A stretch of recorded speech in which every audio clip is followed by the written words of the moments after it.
And yet, the neocortex and the limbic system, we have a lot of impact on. We can become the observers of this. This is where we're going to go today.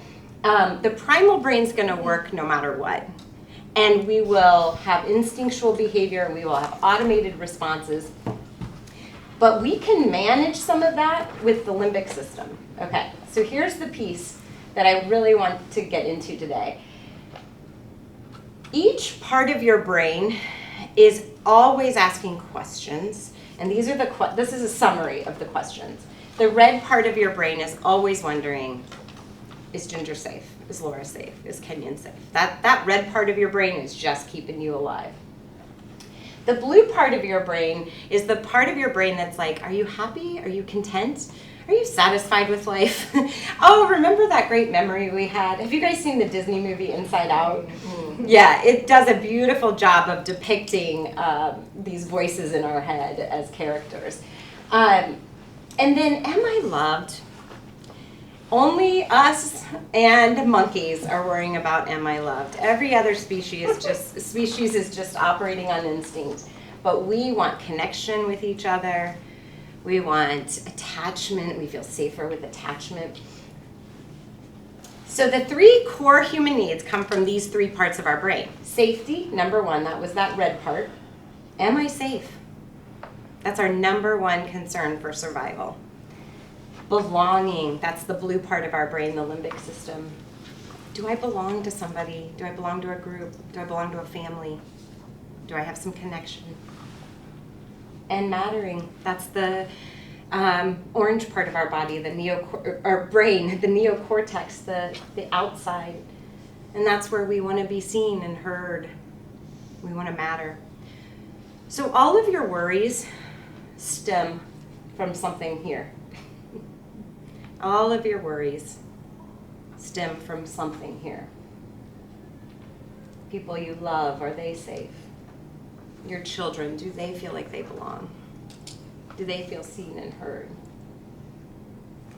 So this is important to understand because this is where the foundation of our racing mind begins. All right, so tool number one. Actually, before I get to that, does anybody have questions about this kind of stuff? Before we leave the neuroscience, we're going to get into the tools now. That was a quick introduction to your brain.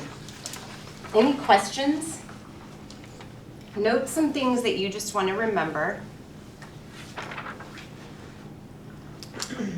But you control this more than you think you do. Okay, we'll keep going. We'll probably have questions as we go here. All right, tool number one. Become the observer of your thoughts.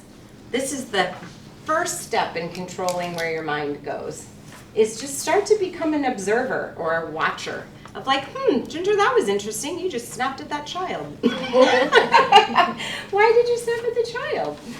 Oh, because you're tired. They haven't done homework or they won't go to sleep. Yeah, just become the observer. Or, that's interesting. I just judged that person for something secretly in my brain, but I'm just kind of observing that I made a quick judgment there. Become the observer in like you're at a table full of your friends and you get this feeling of like, oh, wow, why do I feel disconnected?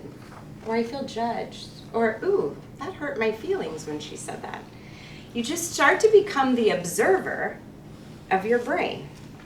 And this is the first step in learning to manage your racing brain, is that you can watch it. A sign of mental health is that you can observe what's going on with your interior life.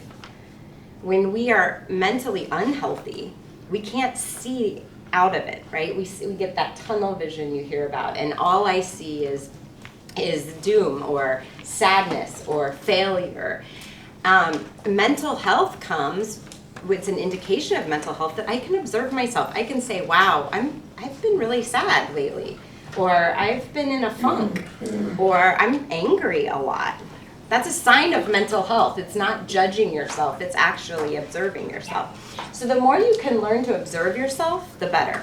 Or just notice, wow, I really feel afraid that my son's illness isn't lifting. That really does scare me.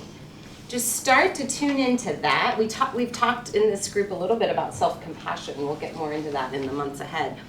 But part of self-compassion is seeing your own stuff going on. What's going on within me? I don't feel safe here. Right? That's that instinctual brain is saying, it's a dark parking lot, I don't want to go in there. Your instinctual brain, that red part or primal brain, is kicking in for you. Then your limbic system, where your emotions are, can say, oh, that's interesting. I don't feel safe. What do you think? Should we proceed? Or was that just my imagination? Okay? You're starting to work with your brain a little bit and help yourself through stuff. And then I think a really powerful one is just acknowledging, that hurt. That hurt. I don't have to defend myself. I don't have to argue with this person. I don't have to get into it. But I just noticed my brain went sad there. My brain is hurting. That emotional hit hurt. So we talk a lot about feeling things in our heart and our soul, and I think that's really important. But today we're really working with what's going on in my head. And if we can understand what's going on in my head, then we can discern the voice of our soul versus our head. Right? The more we tune into this kind of stuff, or God versus my mind, right? You get more familiar with your own brain, then you get better on your spiritual journey of like, is that me or is that a voice outside me? So that's why this kind of work is important. What do you guys notice if you pause? Some of you have been doing this probably for a long time. If you become the watcher of your thoughts and your behavior, if you can kind of sit beside yourself and observe yourself, does that help you in life? How has it helped you in life to be an observer of yourself? What have you noticed? Or what have you been able to adjust? I feel like something I'm working on in parenting is like to take a deep breath before I react. Yes. So then or even I did it with my husband this morning of like, I was upset that yes. he has something until 5:30 and I need him home. And so instead of just texting him immediately, I was like, okay, I can figure this out. Like, and awesome. So I didn't react. Yes, so beautiful. You're more kind. Beautiful. Perfect example. You could observe yourself feeling that angst. How am I going to deal with it? Yeah, beautiful. Yeah. Call your mom. Yeah, call your mom for help. Bonnie to the rescue. Yeah, what else do you notice? I also think that if I do react, but I think about why I reacted that way, I'm quicker to acknowledge it to the person I did it to. Exactly. So I might acknowledge or, apologize Perfect. or whatever it is. So perfect. I'm going to go back to the brain diagram because you just did a beautiful job of using all three parts of your brain. So I reacted. That's the red. I'm observing the reaction. I'm kind of observing what I did there, how it might have hurt the other person. I'm tuning into emotions. That's the blue part of our brain. And I want the connection more than being right. And so I'm going to repair this. I'm going to work on this. And that's the orange part of your brain. So that is such a perfect example, Kenyon, of how we can observe the use of each part of our brain. Right? We will have instinctual reactions. We will bite when we're hurt. That's part of being an animal at heart. And that's what we are. That's our primal brain. It's part of us. So then, because we're human, we can say, wow, okay, that was an instinctual reaction. I bit back because I was hurt. There's a lot going on. And I want to repair this because I want to be connected to this person.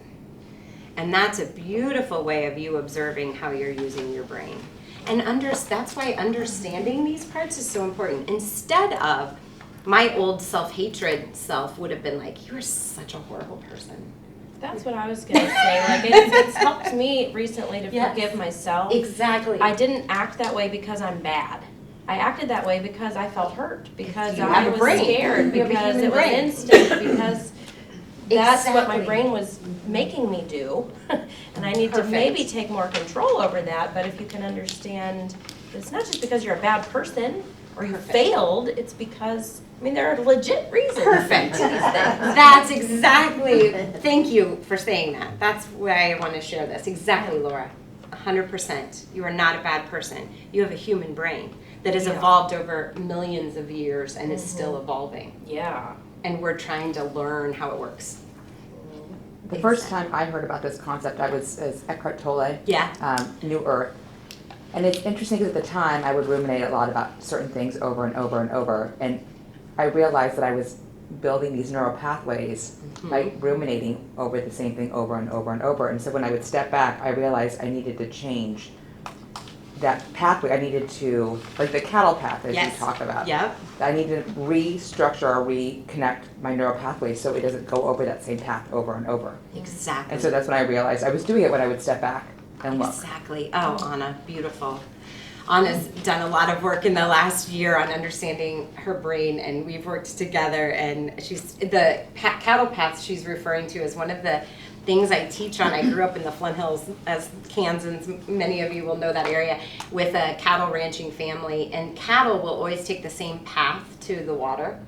And you will, in pastures, you will get these ruts in the pasture of cattle path. And it's just where their 4 feet are, and they're all following each other, and it gets deeper and deeper. And that's a perfect illustration of a neural pathway. I'm just going to go this way. I'm going to think this thought 80,000 times. And then it becomes hardwired in our brain. And we can change our route to go to the water, right? But it takes some work. It takes getting off of the what we've always done cattle path and forging a new way. And Anna has been observing that she's rewiring her brain over all of this work, and you're spot on with that. The repetition, and when we will default to our primal brain, it takes some work to work up into this cortex. So when we're our worst selves or unintentional about living, when I'm hungry, tired, lonely, I'm going to live out of my primal brain. I just go to that more instinctive existence. When I'm nourished, sleeping, hydrated, moving my body, healthy, it's easier to access that orange part. So like Anna said, you have to be really intentional about moving out of our primal brain, because we'll always just default to that, because that keeps the species going, that keeps us surviving. But I think it's so important to understand this. This as a self-hater, this clicked for me of, oh, this isn't Ginger messing up every day. This is her brain actually just instinctually going back to kind of survival and defensiveness, and I want to be right, and ego, and all of that stuff is not that's lower consciousness kind of behavior, but we can move out of it. We can come back to love. That's a choice. We can come back to connection. That's a choice. We actually get to move out of our primal brain. So that's why this kind of stuff I think is important, to just have a brain 101 understanding, right? Of you're an animal at your core, and we're learning to be human. Yes. I tend to want to be a fixer, Mm-hmm. and so I have to keep telling myself that I can't fix everything. Yes, 'Cause I just, exactly. you get sucked in. Yeah. Your kids tell you something, and your grandkids, and you just want to wanna fix fix it. You want to be happy, Yeah. and you can't always do that. Exactly. So That's you just beautiful. have to step back. Yeah. And I have to constantly rein myself in. Yes. I'll wander that way, and then I'll pull myself Exactly. back. That's what you're doing. Yeah, because you're going to, how do I keep them safe and happy? And you're reining it back in and saying, how do I connect with them? Well, I want them to be independent. Yes. I don't want them Exactly. depending on me. Exactly. That's not a good That's right. place to be. So. Beautiful work. Yeah. Beautiful. That's right. Yeah. Oh. Okay, no. Okay. So you get this concept of kind of observing yourself, stepping back, noticing patterns, noticing your cattle paths, noticing, why do I always default to worst case scenario? Oh, that's that primal brain again. Best case scenario, I can imagine up there with my imagination. I just have to work at it a little bit. I'll always default to worst case scenario. You're human. We always will. And we have to remind ourselves, wait a minute, what's the best thing that can happen, right? That's working with your brain. That's just saying, oh, haha, brain, you took me to worst case scenario for my survival, but we're not spending much time there. You get to manage it. Okay. The next little piece of learning, and then we're going to move off of the neuroscience a little bit, is this amygdala. This is the pink dot on the graph. That little dot, I realized, controlled 99% of my life. I was worrying and living out of fear. And my amygdala, if we do MRIs on high worry individuals, high anxiety individuals, that pink dot is actually enlarged clinically. It grows with use. Yeah, how big can it get? Yeah. I'll put it on a diet. Oh my God. You feel it taking over your Mine brain? is very overweight. Exactly. Take away its power. Take away its food source. It just feeds on your worry. It grows when you worry. That's awesome. Excise it. Yes, yes. So it is what keeps us safe. We love our amygdala. It's what keeps us safe in that dark parking garage. But it does get overactive when we feed it, right? When we say, oh yeah, that is something to worry about. Thanks for bringing that to my attention. Okay, now I'm going to obsess over that. That's where it grows. So what I want you to appreciate is you have all that brain matter. The scale of this is what I want you to notice. You have all that cortex on the outer side. That's beautiful. It's a gift from God that you can rationalize your way through life, and yet we spend a lot of time in that amygdala worrying. So I thought this, when I learned this, I was like, that tiny little thing is ruling my life? Wait a minute. You have all that cortex to tap into. And so just kind of notice, oh, yeah, that's my alarm system going off, but you know what? It's okay. It's okay. Or if I'm going to worry about something, I'm going to worry about this, not the 1,000 other things that you're trying to make me worry about, right? Or, yes, I am worried. I'm a human being. I have worries. But which ones are legit and which ones are just noise? That's kind of the work of this. So the next tool is a really great one, and this is a great starting point. And this literally calms your amygdala. So in functional MRIs, they will see the amygdala dim a little bit. It's not lit up as much with this kind of a practice, which is hand on your heart, say your own name, and in this moment, you are fine. So Ginger, in this moment, you are fine. That phrase tells your amygdala, oh, we're okay. She's okay? Oh, I don't have to sound the alarms? Okay. This is where you become the driver of your brain. And it sounds oversimplified, but it really works. This is how we switch off that overreactive amygdala. Is saying a phrase, and if that doesn't resonate with you, find your own words of like, you're okay. You're okay. You're safe. In this moment. So all those things we're worried about, in this very moment, right here, right now, those people are alive. They're breathing. They're okay. They're in school. They're taking a math test. They're okay. Right? Like all those things that are buzzing through your brain, in this moment, right here, right now, we are all okay. And so are your people. And then in this next moment, we're okay. Next moment, we're still okay. And it's not, there's still huge things going on in our lives. Huge things going on in our lives. But you're getting control of the alarm system. That's what you're doing. And when you have control of the alarm system, you can think more clearly. Well, I'm going to say, this. I know you introduced this phrase to me maybe a couple of years ago, and I had a little bit of issue with the phrase. Okay. Because for me, I want to say everything's fine. Okay. I don't want to say in this moment things are fine because in Okay. the next moment they may not be. And so for me, that Exactly. actually wasn't, it caused a little anxiety for me to say in this moment Okay. you are fine. What did you do? Well, I would still say it, but I mean, Okay. I would rather say you are fine. You are fine. You are Everything fine. is okay. Okay. You It are was fine. in this moment. I don't like that. Well, personally, that would give me anxiety because I knew in the next moment something else. My brain went there too. Oh my goodness. She's talking. Okay, good. If people Okay, fine you in are this moment, fine. like, but the next month when Yeah. you get Yeah. that phone call. Okay. Yeah. Okay, good. Okay, make that adjustment. If your brain doesn't like that, work with your brain. Perfect example. So you are fine. You're okay. Everything's okay. You're okay. Everything's It's not a okay. big deal. So see, everything would trigger me. Oh, really? So that's interesting. See how different our brains are? Because I'd be like, no, everything's not okay. There's a war going on, and so that's interesting. I love it. And this is I'm so glad you brought this up. I want each person to work with their own brain. Notice, my brain does not like that. Okay? And then tweak it. Right? So you're okay. You're okay. I could do that. Yeah. This is interesting. Okay, anybody else noticing what their brain is doing right now? I love it. Live brain work is the best.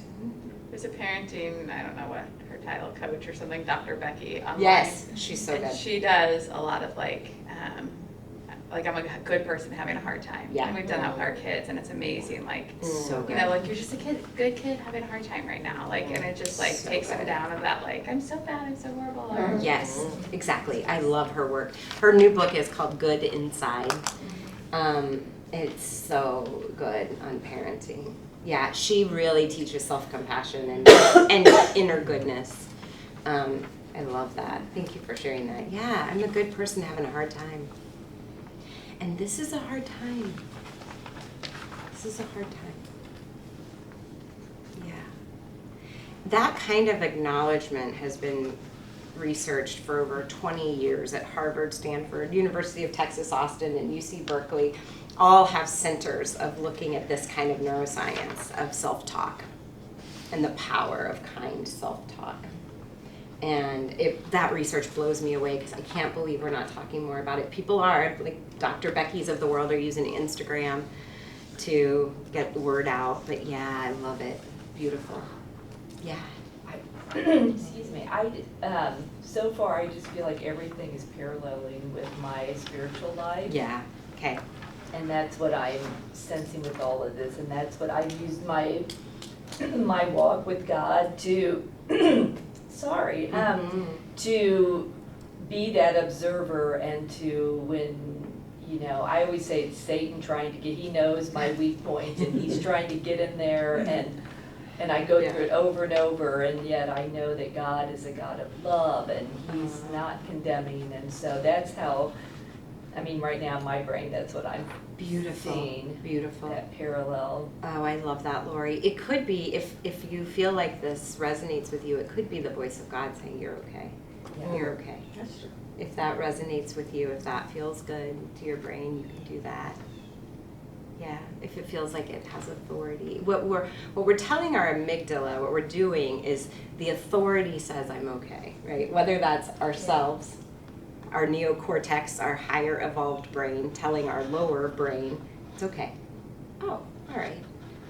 Well, or what's helpful for a control freak like me is maybe not I'm okay, but or that I've got this, because I try to get this, and God's got this. Maybe that's my Yeah. Beautiful. That has helped me in the past, and maybe that's kind of what needs to be a go-to, that Beautiful. it's okay if I can't control it all, because it's not for me to control all of it. Beautiful. Right. Take Feel it off of you. Yeah. Exactly. Do you feel your brain? Can you notice your brain calming down a little bit? Yes. Yeah. Okay, good. Yeah, because I was going to say, I think the room, I just felt like a calm kind of like, okay, we're calming our brains down this morning. Yeah, good. You can do this. It's cool. It's really cool. Okay, so I want you to imagine you are a house. This is you. This is my house on earth. My soul lives in this house, this body. And this house has a lot of roommates, right? Some are lovely roommates. Some are really annoying roommates. There's an inner critic that lives in this house, and the inner critic is like, it's never good enough, right? There's always something I'm doing wrong. But I own the house. And so why am I living with this roommate, right? And this is work, some of you have probably heard me talk about this before, but I think it's just an easy mental model to kind of think about roommates in your head. We have roommates, those voices you hear. You have a critical one, it's never right, it's never good enough. you have an encourager that's like, oh, you did a good job with that. Those cookies turned out great. The family's happy. Oh my gosh, that was a good, peaceful family dinner. We're doing great. We got everyone in bed on time. Right? You have an encourager in there. She's lovely. But a lot of times we don't listen to her enough. We listen to the critic. And what I realized in the house of me is I had my inner critic had that big bedroom at the top with the great view, and the primary bathroom, and the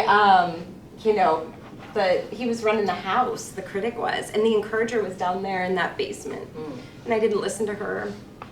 And the encourager would wake me up at 3 a.m. saying, "Oh my gosh, you said that thing. I bet she's mad at you about that. I bet you hurt her feelings. I bet you better text her right now." Right? All of that stuff, that was my critic. You're a bad mother. You're not doing enough. You didn't go to that thing. You let that person down. You disappointed them. That voice, that roommate was driving me crazy. And I was believing it. Right? I'd forgotten, wait a minute, I run this house. And then so what I had to do is move the encourager up to the great bedroom and put the critic down in the basement. And say, you know what, I want to hear from you when I'm truly in danger, or when I really did mess up and I need to do some repair with a friend or a family member. I want to hear from you then, but not at 3 a.m. and not everything I've ever done wrong in my life. So, do you guys have those roommates? Oh, yeah. Yeah, it helps to eat. We all do. We're becoming aware of them. That's the work. Sometimes that seems like the norm, and you think, I don't think I have that voice. Usually, if you don't think you have that critic, you have a raging critic. Because it has become the norm. It has become the norm.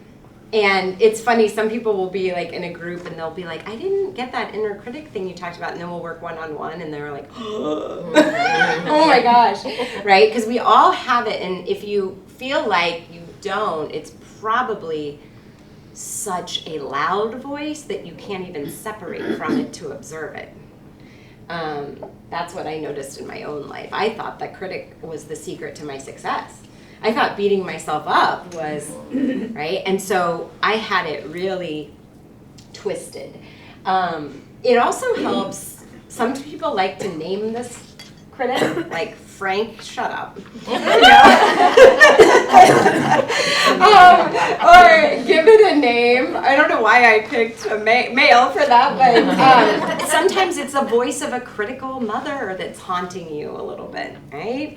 So just give it a name. Sometimes it helps to be like, Frank, shut up. I'm not doing that right now. I'm ready for that. You don't need to criticize me. Or, I'm going to bed with the sink a mess. So what? That kind of stuff, sometimes personifying it helps. So Michael Singer is where I learned this from. He is an author that wrote The Untethered Soul. It's a beautiful spiritual journey kind of book. And I was reading it on a spiritual journey, but he has this chapter that I based this tool off of called Your Inner Roommate. And he says, imagine that you are living with this guy. It's 2 men, I think, in his scenario, and you sit down on the couch to watch a movie. And this roommate's like, you left the lights on in the basement. Are you really not going to get up and go turn them off? You really don't care about electricity and really, you're that lazy? You're really going to sit here and watch a movie? There's so much to be getting done. And so that clicked. I was like, oh my gosh. That's the first time I was aware of my inner critic. I'm like, I live with that person all the time in my head. Can you guys share what you're noticing with your inner critics? What's your roommate say? I just have thought so much in the past couple of months about what a friend said at, I think it was maybe the first one of these this year. She said, I've asked my husband about this, and he has roommates, but they all tell him he's awesome. Yeah. I thought that was so hilarious. It is so hilarious. But so I love that. astute, because I think as women, we do allow more critics to inhabit our houses than men tend to allow. Yeah. The people who, they live in frat houses. What's up, brah? You know, or I can't even say that word right. I say brah. That's not how you say it. But anyway, they have bros, they have pals, they have attaboy, coach type people. Encouragers, yep. Encouragers telling them they're handsome, they are successful, they look good, they are, you know, stud, all these cultural messages that they've internalized, and somehow, I don't know about you all, but I didn't get those. Those people are not in here. She's in the basement. They're nags. Bring I her have up. one of those, and she's like in a cellar, you know, Yes. like can with Let her canned goods. speak. Yeah, so Exactly. I thought I that love was that. so funny about the difference that I think our culture does that to us, but we do it to ourselves too. And so you're so We do. helpful We to do. encourage us to Bring her bring up. those encouragers up and let them multiply and inhabit, make it a lovely little sorority house instead of What if you House of listened to her? nags. What if you listened to her all day? yeah.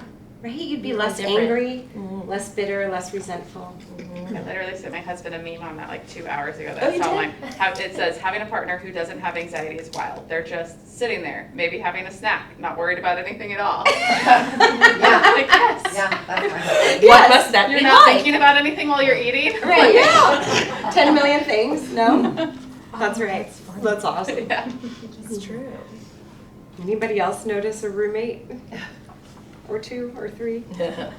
I have the list critic. I go Yes. to bed and it's like, oh, you also have to do this and this and this, and tomorrow you have 1,500 other things that you forgot to do today that you need to add Yes. tomorrow, and then on top of that, you should have gone back and done this. Yeah. Shoot. Exactly. And then I The don't list sleep for like critic. 2 hours, and then my baby wakes up. Yes. Exactly. Beautiful. Oh, that list There's critic. hope though, but, because I had those critics too, a lot of them. I have Let that fewer be so critics now, because I've kind of learned to let things go, but, you know, when you're in the thick of it, And babies. it's yeah. little kids and babies, oh my God, Yeah. yeah. My The inner critics critic are was massive. worst with babies because their safety and their well-being is your responsibility, you and your partner, and that's tremendous responsibility. Yeah, it's tremendous responsibility, and we don't take it lightly. That's But your why. partner doesn't feel that responsibility. That's Right. the struggle. That's the hard. Yeah. They have their frat house. Yes. Yeah. Yeah. And I'm that's crushing where, this parenting thing. They That's have been where- dinner and food's all over the floor, but they're like, but they got fed. I'm like, Yeah. but their Yeah. food's all over the floor. Add it to the list. Yeah. You're lucky yours got fed. I would go out for like a women's activity, and literally, I would come home, and the kids were, we're hungry. Mom. We're hungry." And I'm like, why didn't you feed them? Well, they didn't say they were hungry. Or you didn't tell me. He had had lunch and did not feed the children. Because they didn't say they were hungry. They waited until I got home to say they were hungry. exactly. It takes all kinds. It takes all kinds. By the grace of God, Yeah. we survived this life. Yes, that's right. I always Oh. struggled with too, though, like let the dishes go or let the laundry go when you have a baby, because it's like, well, that just added to my stress. Exactly. Because then it's like, Right. if you don't have comfortable clothes or the clothes Yeah. that you like to put on, or your kids don't have the right thing they need, like Yeah. that doesn't ease life down the road. Or like Mhm. waking Exactly. up to, No. I mean, every once in a while, but like waking up to a sink full of dishes, like Yeah. just kind of Yeah. screwed your morning self over. Mhm. Exactly. And so It's so true, Brooke. hearing that Yes. over and over was like such a struggle, because you're just like, no, I can't Yeah. let the dishes go. I know. tonight, Makes it worse. Because You need order. Yeah. To feel safe and calm. I know. That was a Right. big trigger for me in motherhood too. Like I just needed order, and so it probably seemed insane, but it was, I need a sense of calm. And messes aren't calm in my brain. Yeah. Or when the Yeah. baby throws up in the crib or whatever, and the sheets are not clean that Yeah. you need to put on Right. there, then you're in a whole other situation, and it's Exactly. problem upon a problem. Yeah. Yeah. Yeah.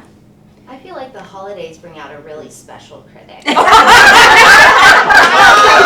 And the Grinch, or I don't know. Yes, the Grinch is in there.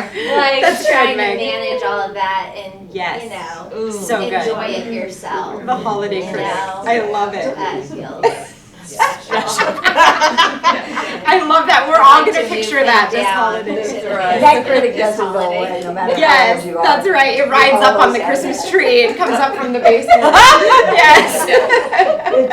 That's so good. Ornaments. Yeah. Oh, now I'll really get you because it's not perfect. Yes. Okay. So this is we've gotten to it, but the rule 3 on your sheet is have a roommate meeting. Like literally sit down at the kitchen table, figuratively or literally, and say like, this was a big power shift in the house of me because I was like, wait, I can make the house rules? I don't have to listen to the critic?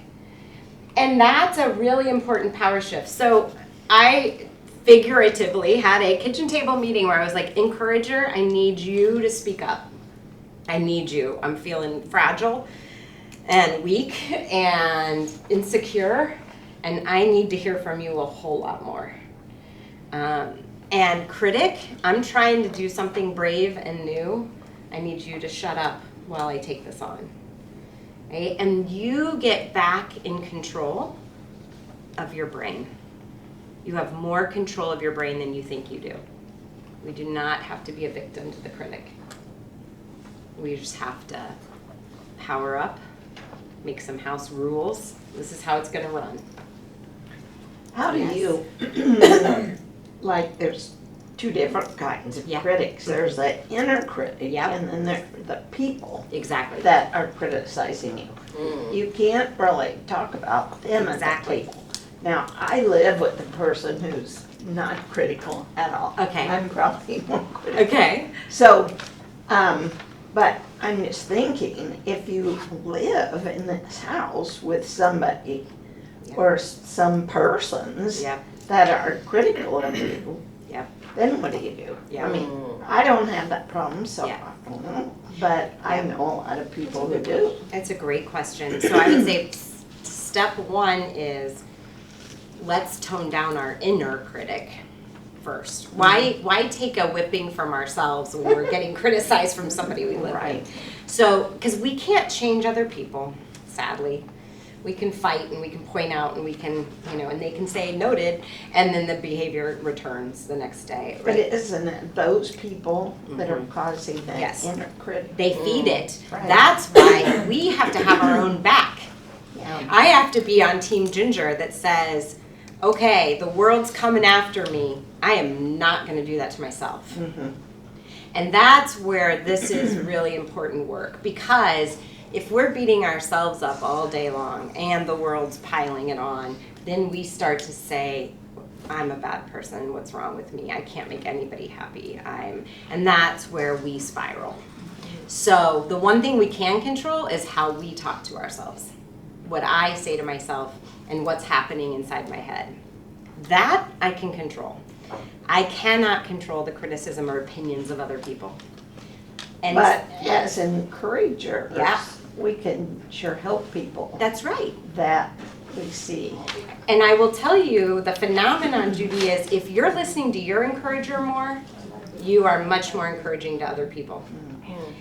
We tend to exude what's going on inside us. Wayne Dyer, who was a spiritual teacher, said, when you squeeze the orange, you get orange juice. So if I'm being super critical to myself and then you squeeze me, I'm going to be critical of you.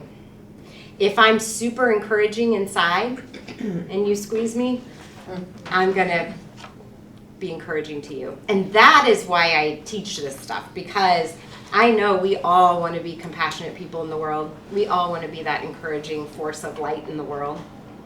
We cannot do that if we are beating ourselves up with the critic, if we're letting the critic run the show. It's true. And I've watched it in my own life experience. I thought I was kind to everybody else and just hard on myself. Not true. When I got kinder to myself, I became way more kinder to everybody else. And that's why this work is so critically important. So yeah, the world could criticize us, but we have to protect ourselves, our inner world. Yeah, it's a great question, and it's a really hard thing. But that makes me say, if I look at all of you and say, if the world is criticizing you, by God, stop criticizing yourselves, right? You need somebody on your team. Let it be you. That's how then we demand respect. And it's just like subliminal almost. When you start showing up believing in yourself, other people believe in you too. Yeah, it's great. You're getting at the deeper work here, and that's really important. Okay, this is one of my favorites for quieting the noise. All right, your brain, imagine those 80,000 thoughts. That's what the research says we have as women. 80,000 thoughts are spinning like snow in a snow globe. When you shake it and the flurry, think of your thoughts that way. And you can control this. It's like a meditation of let those snowflakes fall. I literally do this with my brain. I just picture my brain as a snow globe. All that noise is falling down. And then, you know the quiet after a snowfall? How peaceful that is? I try to tune into that. Like, I'm standing outside and it is so peaceful. And all those thoughts just went down. Of all the tools I've taught, this one probably gets the most report back to me of, like, I used a snow globe. So I think this one's just easy to remember. But you get to quiet your brain. You get to do that. We have to kind of realize, oh, I get to do that. And so the shaken snow globe is how I feel on a daily basis. And I have to stop and quiet it. And as Lori was saying, on a spiritual journey, that's where I can encounter God. I get out all the noise. So like when Jesus says, you are not of this world, I think of that. You're not of this noise. You are something deeper than all of that. And you have to quiet the noise in your brain to get there. And that's, we may talk about meditation in this class sometime, but that's the art of that. This is the beginning. This is the baby step. And so that snow globe image. What other images come to mind that might work for you if the snow globe isn't resonating? Yeah. I've heard one where you put all your thoughts into a box and you tie it up. And Oh. you like attach it to a balloon and you just kind of let it like. Good. I like that. Yeah. Just let them go. Yeah. Yeah, beautiful. We did a meditation one time and he said, put all your worries into a boat or a Yes. canoe and just let it Send float it off. down. I love that. Send it off. I love it. Beautiful. Put them on a cloud, watch it float. Put them in a body of water, watch them go. All of those things. Find an image that works for you in your brain. Find an image of that peacefulness, of quieting the noise. That is a huge, and what happens is this is like a muscle we build. Your brain likes it and then wants it more and will even remind you. Like now my brain will be like, Ginger, you need to leave the room and go be quiet for a bit. Like my brain helps me now. That encourager has the big room. And the encourager will say, let's calm down. Okay. The point of today is that you have, the word in psychology is agency, which is you have choice in this. You have agency. You get to control your brain. You are not a victim to your brain. Okay? All right. And the next one, all right, same kind of theme. You drive the car. So what I see, I use this one with teenagers a lot because it's imagery that resonates with them. They love their cars. But sometimes our brain is driving us and we're in the back seat feeling helpless, right? Like my brain is anxious. I'm so worried. I don't know what to do. Or I have this test and it's going to be so hard. Like that's you in the back seat of the car. You get in the driver's seat. Where are we headed here? Are we going towards panic or are we going towards calm? Because I get to tell my brain where we're going. And this is stuff that is revolutionary. I'm trying to really simplify it today, but this is really, really revolutionary neuroscience that you control where your thoughts go. You get to control where your thoughts go. And that's what Deepak and Eckhart and all of those great teachers are teaching. is you're in control of this beautiful brain. So which way are we going? So sometimes I'll say to my brain, we're not doing that today. We're not going there. You want me to spin and worry about this thing that I have no control over. Not going there. That's me driving instead of being a victim and getting taken down. How does this apply in your life? What do you notice about where your brain wants to go versus where you want to take it? Anybody have a thought? Christmas worry, Christmas calm. Relative agitation, relative peace with relatives. It's like a river too. Like I think of being in traffic and getting carried along, but even more like if I picture myself in a boat rather than a car, and I tend to get into the river and get swept into, it's just a river of worry and anxiety and oh my gosh, I can't control where it's going, but you know, your word agency is so huge for me that what if I just grab some oars? Yep, and said, exactly. Whoops, I'm not going that way, or I want to go back and look at this for a little while longer, or I'm not going to go, I want to take this fork or whatever. Oh, that's such a good example with taking the oars. Oh, I love that, Laura. I'm driving it. Yeah. I'm driving the boat. We're going where I want to go. And I'm still in the river. I'm still in the water. You're still in the water. That's it's right. still all going on around me, but That's if right. I could grab on really hard. Yep. My texts always increase around the holidays, and a lot of it is relative angst, right? People like, wait, what do I do with Uncle Charlie? And that is such a good example of you're sitting at the Thanksgiving table. I choose whether it bothers me or not, what he's saying.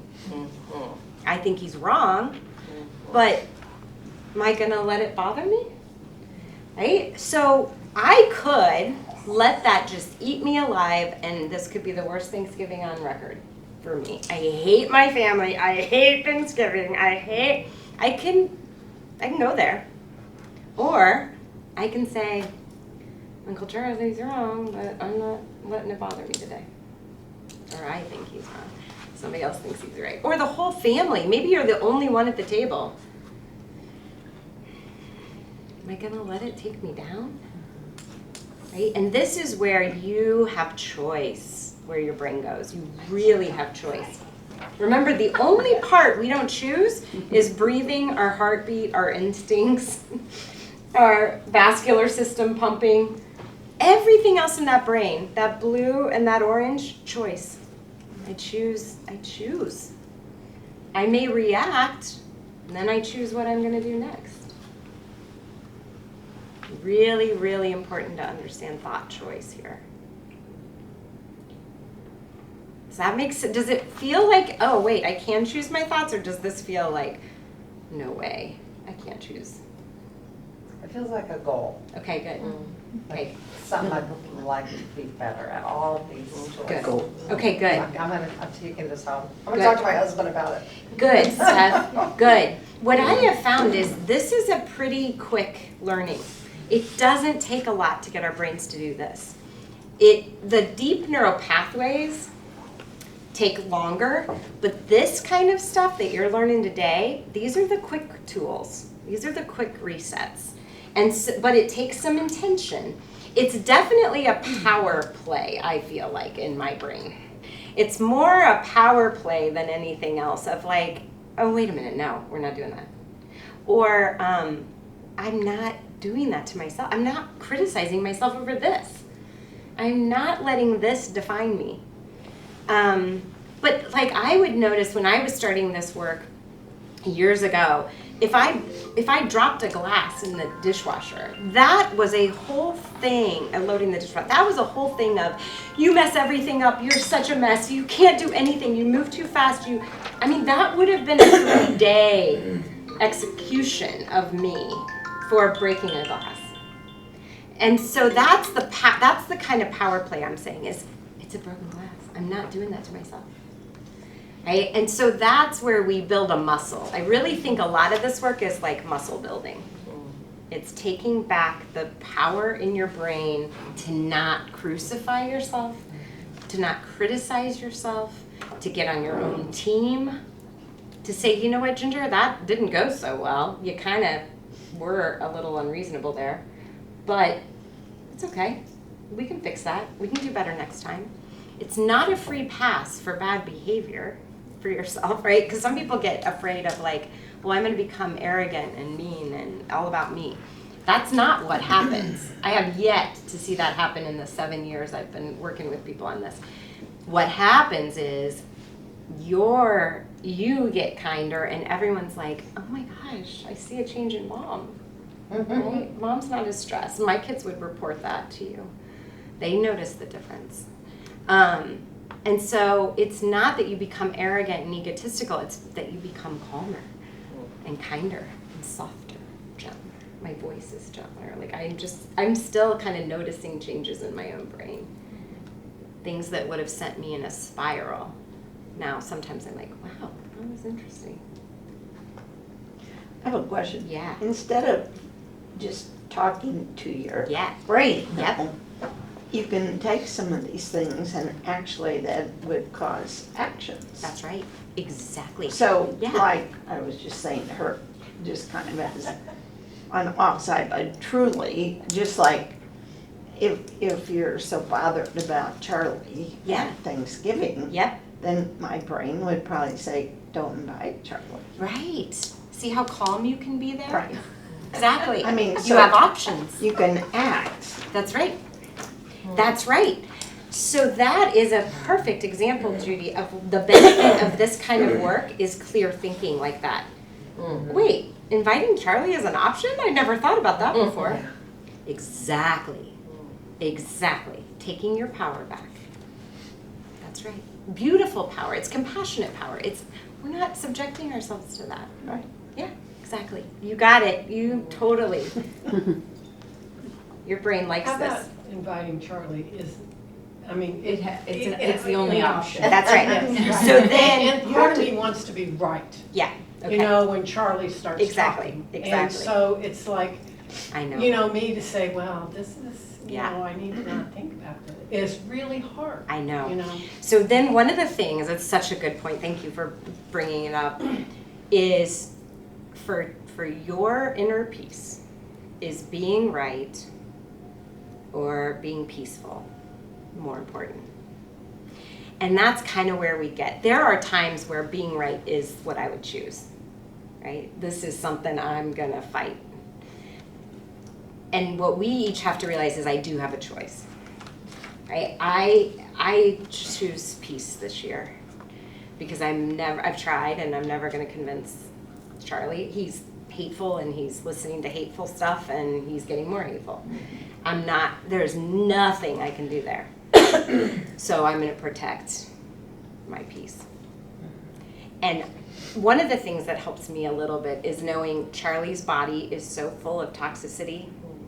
I don't need to be right. Like, you know, but Charlie, and another thing that helps is Charlie and God are on their own path together. God and I are on my own path together. I'll let this be between God and Charlie. I mean, but I have to work at that too, at the table. I'm literally doing all this stuff at the table, right? Like great mashed potatoes. Wait, Charlie. Yeah. Number three. So it is like, We laminate this. Yes. Make a Thanksgiving placemat. It's work. It never comes easy. It's coming easier, but I've been years practicing this with my brain. But what I have found is peace feels so much better than right. Yeah. Well, and I can talk to myself when this person comes into, Charlie comes Yes. into town, and I'm gonna be better, and Yes. but I mean, I get sucked in really quickly. I know. He's hitting a nerve. Oh, he is. And one of the things that I found with women especially is they hit a nerve of we are not seen, heard, respected, listened to. And so some of it might be the deeper work of sitting there and being like, Ginger, Charlie has never listened to you. And it's hitting that wound right now. And I want to win. but this is just because Charlie has never acknowledged me that this is really bothering me, and I'm gonna let it go. Like, there's some of that work, and what I have found is we want to be right when we feel like no one ever lets us be right. That, like, just a volcano kind of explodes sometimes. And so part of it is maybe looking at, I don't need to be right with Charlie. I'm good with my kids. I'm good with my family. Like, because what's happening is that back to that mattering, here's, what's getting triggered is one of your 3 core needs. That being mattered. I want to be valued. I want my opinion to be valued. I want to be seen and heard, and I want to be affirmed. Charlie's hitting up against that. So then we get to decide, am I going to let Charlie really make me feel that way, or am I going to find other ways? I'm going to see and hear myself. And like, there have been times where clients have gone down into a bedroom and into the mirror, thank you, Laura, have a good day, and said, like, I believe you, in a mirror. And that's powerful. When you're not feeling seen, go say into a mirror, I believe you. I think you're right. And that'll just get at that piece of our brain that wants to matter. I want to be right. Yeah, that's I'd be a great curious one. if you think, so sometimes I'll think, like, especially in that context of, like, it must be hard to be Charlie. Like, that was something I would Yes. do when I was a teacher. Like, it must Exactly. be hard to be that kid that's having a hard time. And, like, what is Charlie? He must be seeking belonging. Yep. It's just in the wrong place. Or Yep. he feels like he doesn't matter, or So- he feels unsafe. But then, like, is that a healthy No, it's thing? beautiful. Okay. Or is it like, are Oh you my going around gosh. the world like, gosh, it must be hard to be that person, it must be hard to be you? But Brooke, that's the most compassionate lens to see the world through. And that's beautiful. That's never wrong. You're trying to understand what's going on inside. And that's beautiful. If that is so what we're talking about at the Thanksgiving table is self-regulation. If you can regulate yourself enough, that like instinct to bite, to get there of like, I know why he's doing this. He was beaten down as a child, and he was never right. So now he has to be right. That's beautiful work if you can get there. And it's a beautiful way to see the world. Everyone's hurting. We are all human beings walking around with tremendous fear and pain inside. We're all just pretending we're okay. So if you start to see people of like, oh, they are in pain and hurting, it's a beautiful way to see the world. What a beautiful teacher. I want my kids to have you. Well, not anymore. Yes, at the time, yes.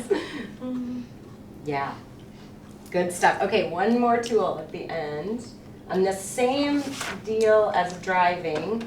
So this one is just a great, quick brain control, like just getting back control of your brain. Stop, take a breath. You mentioned breathing, Stacy. And observe what's going on. I'm agitated. I want to matter. I don't belong, right? I don't feel safe. Go back to what's going on in your brain. And then, how do I want to proceed? But this one, when I was kind of starting my brain power struggle, this one would really help me just stop, take a breath. I'm triggered. What do I want to do next? And some people have added pray instead of proceed as the P, and that's a good one too. Stop, take a breath, observe what's going on. And this can happen in 2 seconds between bites of mashed potatoes. Stop, take a breath, observe I'm triggered. What do I want to do next?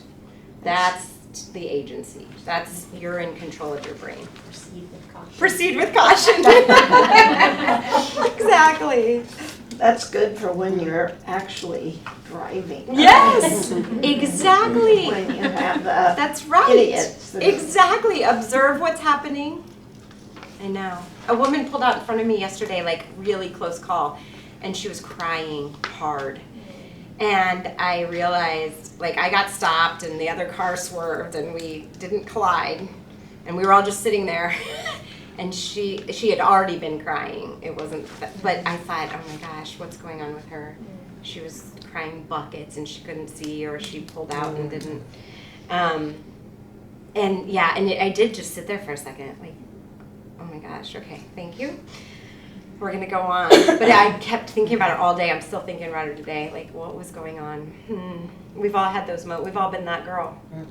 Yeah, yeah, yeah. Stop, take a breath, observe, pray for her, proceed. Yeah. So what we did today was just some really simple stuff of just gaining some control, right? This is very introductory, but this is how you begin the deeper work, is you're running the house of you. You choose what we listen to, what criticism we listen to, what roommates we listen to. You're in control of where your brain goes. You really are. You're in there. It's like a big filing cabinet. You're selecting which file to open. Which one are we going to look at today? Does that feel empowering? Okay. Good. Good. What are you taking away from today? So many things. Okay. Yeah. What's a nugget you like? Just Yes. Yeah, Just right, or right that I there, can, that sums it if I up. learn these tools and practice these tools, I can be less anxious about certain things. 100%. And that's easier said than done. Yep, but that you named it So- with practice. You said the perfect word. Just take some little practice. What I have been amazed how quickly the brain responds. I continue to live this out as an experiment of my own.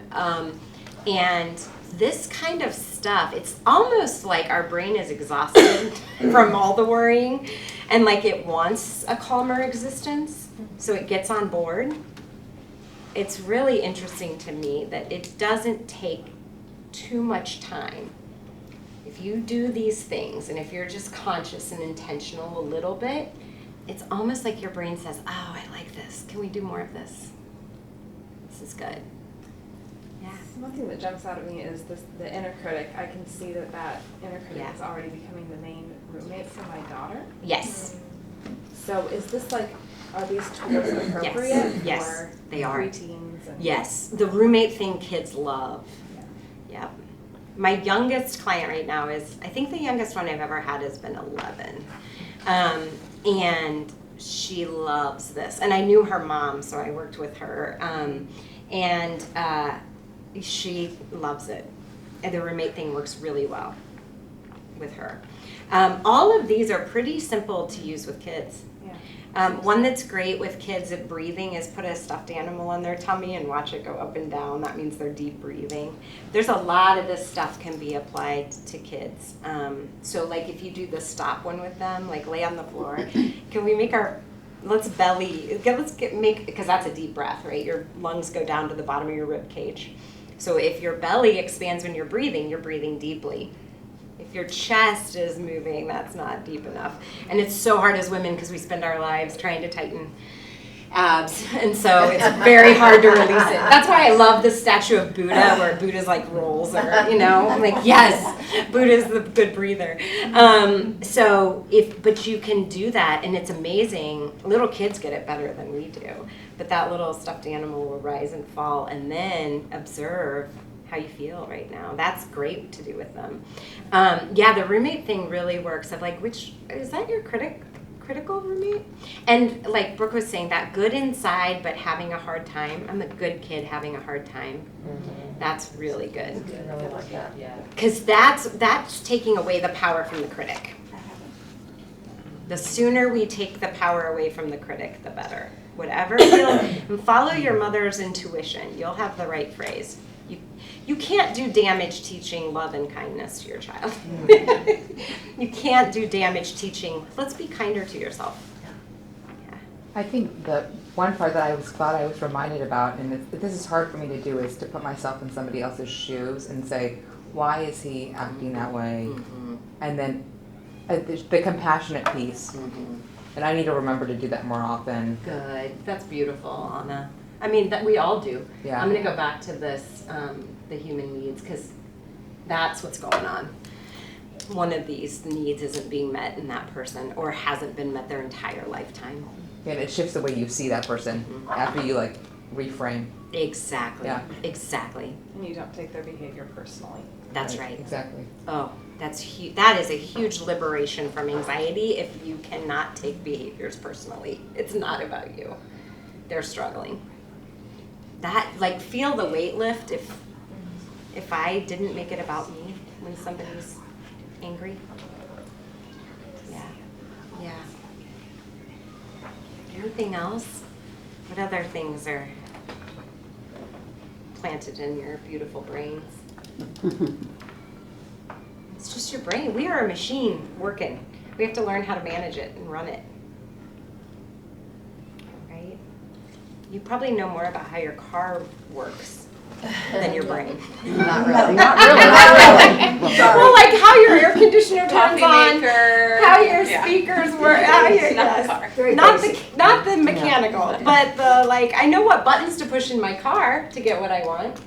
What buttons do I push in my brain? I'm just thinking about grandkids. So Yeah. I have 7, 5, 3. Yep.